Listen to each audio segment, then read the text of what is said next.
2 minutes top chrono. L'exercice est compliqué. Il y aura le gong final. Sophie, grosse pression. Comment on peut faire transiter le modèle de l'aménageur, qui est presque par définition celui qui urbanise les nouveaux espaces, à l'heure du ZAN? Gros challenge. Bon, donc, juste brièvement, donc, je suis aménageur dans le 77, un aménageur public qui intervient sur l'aménagement, la construction d'équipements publics et le renouvellement urbain.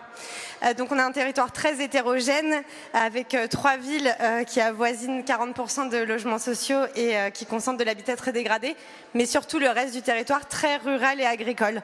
Donc historiquement, notre méthode d'urbanisation était assez antinomique du ZAN, avec un modèle de pavillon construit en étalement urbain et des entrepôts logistiques géants sur des terres agricoles.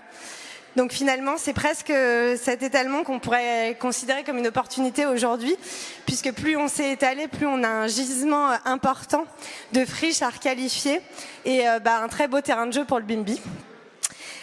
Donc maintenant qu'on a des élus quand même qui se sont saisis des enjeux du ZAN, qui veulent notamment remettre les distances courtes et le vélo au centre des modes de déplacement de notre territoire, et développer des solutions de portage foncier de long terme qui expérimentent des alternatives à la cession, par exemple des baux à construire, des baux amphithéotiques, des baux à réhabilitation.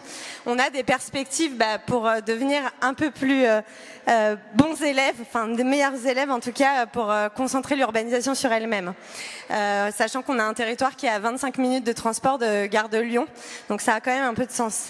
Par ailleurs, on a un deuxième métier historique qui est la construction d'équipements publics, et aujourd'hui qu'on essaye de recentrer sur des interventions profondes sur l'existant, avec la rénovation énergétique notamment des bâtiments publics de plus de 1000 mètres carrés pour répondre aux décrets tertiaires, pour baisser drastiquement les consommations électriques des collectivités et pour améliorer significativement le confort d'usage.